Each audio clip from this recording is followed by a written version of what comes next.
नमस्कार, मी श्वेता. तुम्ही बघताय न्यूज 18 लोकमत. आता सकाळचे 11 वाजता आहेत आणि मुलुक महाराष्ट्रामध्ये तुमचं स्वागत. सुरुवातीला बातमी आहे. वादग्रस्त कृषी साहित्य खरेदी प्रक्रियेच्या आधी तत्कालीन खात्याच्या सचिवांची तडकाफडकी बदली करण्यात आली होती. IAS अधिकारी व्ही राधा यांची तडकाफडकी बदली करण्यात आली आहे.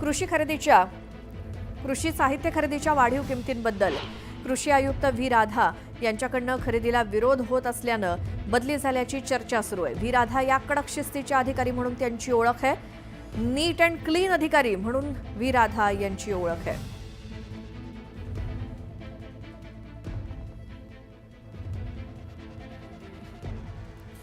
तर या संदर्भात आपण अधिक बोलणार आहोत. आमच्या प्रतिनिधी प्रणाली कापसे आपल्या सोबत आहेत आणि त्यांच्या सोबत आहेत सामाजिक कार्यकर्ते अंजली दमानिया. प्रणाली.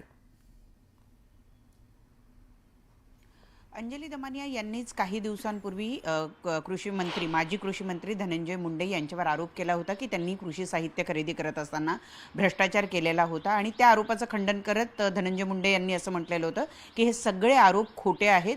अंजली दमानिया या खोट्या पुराव्यांच्या आधारावर माझ्यावर आरोप करतायत. या सगळ्या मुद्द्यांवर बोलण्यासाठी अंजली दमानिया आपल्याबरोबर आहे. त्यांच्याकडून आपण हेही जाणून घेणार आहोत की कशा पद्धतीनं या जे प्रामाणिक अधिकारी आहेत किंवा ज्यांच्या कामाचा दरार आहे अशा अधिकाऱ्यांच्या बदल्या सुद्धा कृषी मंत्री झाल्या धनंजय मुंडे यांनी करून घेतल्या होत्या. कसं आहे की कृषी आयुक्त जे आहेत ना ते त्यांचं जर टेन्युअर पण आपण बघितलं ना तर आधी प्रवीण गेडम होते ते किती काळ होते ह्या सगळ्या तुम्ही करा म्हणजे माध्यमांनी कराव्या मी म्हणण्यापेक्षा.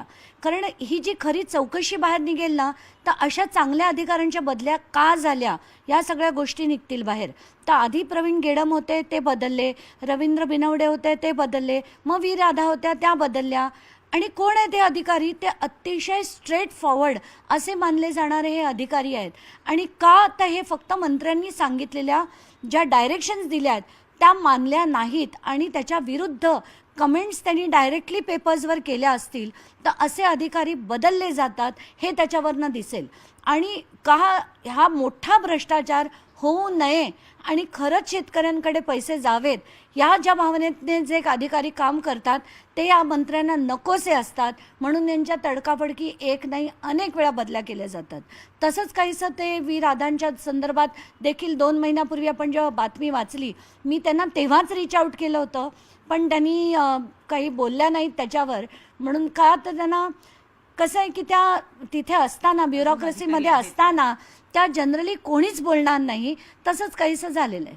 व्ही राधा यांच्या संपूर्ण कारकिर्दीमध्ये ही पहिली अशी त्यांची बदली आहे जी अवघी 2 महिन्यात करण्यात आलेली आहे. मुंबई महानगरपालिकेमध्ये त्यांनी केलेलं काम, ऑक्ट्रॉयमध्ये त्यांनी मुंबई महानगरपालिकेचा जो 4 ते 6 हजार कोटीचा ऑक्ट्रॉय जो दरवर्षी चोरी जात होता व्ही राधा यांनी तो मुंबई महानगरपालिकेला मिळवून दिला आणि तिथून खरं तर त्यांचं नाव मोठं झालं होतं. आणि त्याच या अधिकारी आहेत ज्यांची बदली अवघ्या 2 महिन्यात झाली. अतिशय चांगले आणि विजनरी जे अधिकारी असतात ना, कारण व्ही राधा आधी सिडकोमध्ये होत्या, त्याच्यानंतर त्या ऑक्ट्रॉयमध्ये आल्या, त्यानंतर ॲग्रिकल्चर आयुक्त जर चांगल्या अशा असत्या तर त्यांनी बरंच काही केलं असतं. पण असे अधिकारी नको असतात म्हणून तडकाफडकी त्यांना काढून टाकायचं. या सगळ्या गोष्टी आता खरं तर त्या माध्यमांपुढे बोलतील की नाही मला माहीत नाही पण जर बोलल्या तर अनेक गोष्टी बाहेर येतील आणि त्याच एक्झॅक्टली मला माझ्या माध्यमातून मला जे मांडायचं होतं ते मी मांडलं आहे. पण खरी जी गोष्ट त्याच्या मागची आहे ते व्ही राधा आणि बाकीचे आयुक्त देखील सांगू शकतील. अंजली, ते पण त्याचबरोबर 2 दिवसांपूर्वी तुम्ही जी पत्रकार परिषद घेऊन जे आरोप केले होते त्या सगळ्या आरोपांचं खंडन धनंजय मुंडे यांनी केलेलं होतं. या कंपन्या माझ्या घरच्या नाही आहेत. केंद्र सरकारने सांगितलेल्या ज्या कंपन्या आहेत त्या कंपन्यांकडून किंवा या कंपन्यांचे दर संपूर्ण देशभर अगदी काश्मीरपासून कन्याकुमारीपर्यंत सारखे असतात असं धनंजय मुंडे यांनी सांगितलं. मला तेच ऐकून इतकी गंमत वाटली की हा माणूस किती खोटं बोलतो, किती म्हणजे किती खोटं बोलतो. त्यांनी इफ्को नावाच्या कंपनीच्या नॅनो युरिया आणि नॅनो DAP या 2 बॉटल्स इफ्को कंपनीच्याच आहेत. तर मी त्याचे काल विकत घेतल्या. हे जर आत्ता तुम्ही बघितलं या इफ्को कंपनीच्या, हे बघा, हे माय ऑर्डर अंजली अनिश दमानिया. जर तुम्ही हे प्रोडक्ट नेम बघितलं तर रात्री 11:08 मी या 10 लिटर म्हणजे 500 मिलीलिटरच्या 20 बाटल्या विकत घेतल्या 1848 रुपयाला. म्हणजे 1 लिटरची किंमत 184, 500 मिलीलिटरची किंमत 92 रुपये आणि यांनी घेतली 220 रुपयाला. दुसरी बॉटल नॅनो DAP फर्टिलायझर त्याच इफ्को कंपनीची जी काश्मीर टू कन्याकुमारी एकच प्राईस असायला हवी, त्याच मी 500 mlच्या 20 बॉटल घेतल्या आहेत आणि त्या 5,222 रुपयाला 10 लिटर घेतलं. म्हणजे एका लिटरचे 522 रुपये आणि एका बॉटलचे 500 मिलीलिटरच्या त्याचे 261 रुपये. म्हणजे मी माझ्या PC-मध्ये 269 जे म्हटलं होतं 269 रुपये, ते मी 1 लिटर घेतली तर मिळाली असती. मी 1च्या ऐवजी 10 लिटर घेतली तर मला तब्बल 8 रुपये कमी पडले. पण माझ्या सरकारने 19,57,000 बॉटल युरियाच्या DAPच्या घेतल्या. म्हणजे 10 लाख लिटर घेऊन सुद्धा त्यांना MRP वर मिळाव्या. त्या बॉटलची MRP आहे तेवढी, मॅक्सिमम रिटेल प्राइस. आणि आज आपल्याला माहिती आहे की आपण काहीही कुठलीही गोष्ट MRP वर कधी मिळते, ती रिटेलमध्ये. कारण मॅन्युफॅक्चरर असतो, त्यानंतर डिस्ट्रीब्युटर असतो, त्यानंतर डीलर असतो आणि मग ट्रेडर असतो. तर याच्यात प्रत्येकाला जवळजवळ 20% नफा असतो. आणि पण माझ्या सरकारला 1% रुपयाचा नफा नाही आणि त्यांना मॅक्सिमम रिटेल प्राईसला मिळत आहे. म्हणजे किती गंमत आहे.